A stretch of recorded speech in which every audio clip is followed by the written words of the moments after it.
दोस्तों आज हम 10 ऐसे इम्पोर्टेंट लॉज के बारे में जानेंगे जो कि हर एक व्यक्ति को पता होना बहुत आवश्यक है। सो हेलो फ्रेंड्स, छोटों को मेरा प्यार, बड़ों को नमस्कार। मेरे चैनल जस्ट नेचुरल में आपका हार्दिक स्वागत है। आइए अधिकार नंबर 1 के बारे में बात करते हैं। देश में हमने कई बार सिलेंडर फटने की न्यूज़ सुनी है, जिसमें कई लोगों की जान भी गई है और प्रॉपर्टी का भी बहुत नुकसान हुआ है। तो क्या आप जानते हैं, यदि कोई सिलेंडर एक्सीडेंटली एक्सप्लोड हो जाता है, फट जाता है, तो एलपीजी कस्टमर्स को 40 लाख रुपए तक का इंश्योरेंस कवर मिल सकता है। लेकिन ज़्यादातर लोग इस इंश्योरेंस को कवर नहीं करते हैं, क्योंकि लोगों को इस कानून के बारे में पता ही नहीं है। आइए जानते हैं अधिकार नंबर 2 के बारे में। हमारे देश में कोई भी एक सिंगल वुमेन, अनमैरिड वुमेन, विधवा इत्यादि कोई भी सिंगल मदर किसी भी जेंडर के बच्चे को अडॉप्ट कर सकती है, गोद ले सकती है। लेकिन एक सिंगल मेल सिर्फ एक मेल चाइल्ड को ही अडॉप्ट कर सकता है, गोद ले सकता है। और अधिकार नंबर 3 कहता है कि यदि लड़का और लड़की मेजर हैं, यानी कि लड़की 18 प्लस है और लड़का 21 प्लस है, और दोनों लव रिलेशनशिप में हैं, तो उनके पास लिव इन रिलेशनशिप में रहने का अधिकार भी है। यानी कि लिव इन रिलेशनशिप लीगल है इंडिया के अंदर, इलीगल नहीं है। और यदि लिव इन रिलेशनशिप में रहते रहते लड़की प्रेग्नेंट हो जाती है या लड़की के बच्चा हो जाता है, तो उस बच्चे को अपने पेरेंट्स की सेल्फ एक्वायर्ड प्रॉपर्टी में पूरा अधिकार है। आइए जानते हैं अधिकार नंबर 4 क्या कहता है।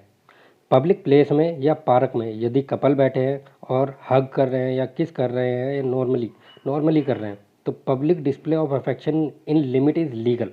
मतलब कि वो कपल पब्लिक प्लेस में या पार्क में हग कर रहे हैं, किस कर रहे हैं या कुछ और हंसी मजाक कर रहे हैं, बट बहुत ही नॉर्मली वे में कर रहे हैं, बहुत लिमिट में कर रहे हैं, तो यह लीगल होता है। और यदि कपल पब्लिक प्लेस में या पार्क में किस कर रहे हैं, हग कर रहे हैं या कोई भी कार्य इस प्रकार कर रहे हैं कि पब्लिक को ऑब्सैनिटी फील हो रही है, यानी कि ऑब्सैनिटी नॉट अलाउड, यह आईपीसी के तहत दंडनीय अपराध होगा। अधिकार नंबर 5 कहता है कि इंडिया में यदि आप किसी शॉप से कोई प्रोडक्ट खरीदते हैं, तो वो शॉपकीपर प्रोडक्ट पर प्रिंटेड अमाउंट से अधिक अमाउंट नहीं मांग सकता है। लेकिन यदि आप उस पर प्रिंटेड अमाउंट से कम में ख़रीदना चाहते हैं उसको, तो आप बार्गेनिंग कर सकते हैं। और अगर आपसे अब कोई भी शॉपकीपर किसी प्रोडक्ट पर छपे प्रिंटेड अमाउंट से अधिक अमाउंट पे करने को बोलता है, तो आप उसकी शिकायत कंज्यूमर फोरम में कर सकते हैं। अधिकार नंबर 6 कहता है कि इनकम टैक्स ऑफिसर के पास आपको गिरफ्तार करने का अधिकार होता है।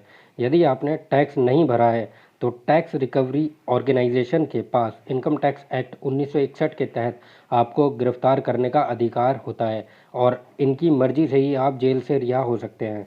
अधिकार नंबर 7 कहता है कि साइकिल चलाने वाले व्यक्तियों पर मोटर व्हीकल एक्ट लागू नहीं होता है। अगर आप साइकिल चलाते हैं, तो आपको मोटर व्हीकल एक्ट के नियमों की चिंता करने की आवश्यकता नहीं है, क्योंकि मोटर व्हीकल एक्ट के अंतर्गत रिक्शा व साइकिल कवर नहीं होते हैं। अधिकार नंबर 8 कहता है कि इंडिया में यदि आप पर ट्रैफिक पुलिस द्वारा मोटर व्हीकल एक्ट के नियम तोड़ने के कारण जुर्माना लग गया है, तो आप पर पुलिस अधिकारी दोबारा से जुर्माना नहीं लगा सकता है उस दिन। इसे उदाहरण के तौर पर समझें, तो जैसे कि आपका जुर्माना हेलमेट ना पहनने का लगा है, तो आप पूरे दिन हेलमेट पहने बिना बाइक या स्कूटी चला सकते हैं। ऐसे में उस दिन ट्रैफिक पुलिस आपका दोबारा विदाउट हेलमेट का चालान नहीं कर सकती है। अधिकार नंबर 9 कहता है कि पुलिस एक्ट 1861 के अनुसार भारत के हर एक राज्य और यूनियन टेरिटरी का पुलिस ऑफिसर हमेशा 24 घंटे ड्यूटी पर होता है।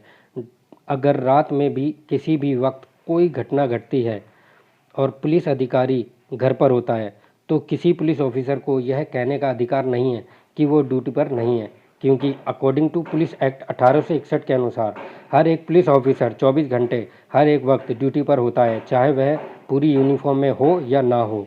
और अधिकार नंबर 10 कहता है कि Hindu adoption and maintenance act 1956 के तहत यदि आप एक हिंदू हैं और आपके पास एक बच्चा है, तो आप कोई दूसरा बच्चा गोद नहीं ले सकते हैं। और यदि आपके पास कोई बच्चा नहीं है, तो आप बच्चा गोद ले सकते हैं, बट शर्त यह होती है कि जिस बच्चे को आप गोद ले रहे हैं उसकी एज और आपकी एज में 21 साल का डिफरेंस होना चाहिए। और आप शादीशुदा हैं, तो आपके पार्टनर की मर्जी भी, पार्टनर की कंसेंट भी लेना ज़रूरी होता है। होप सो दोस्तों, यह वीडियो आपको समझ आई होगी।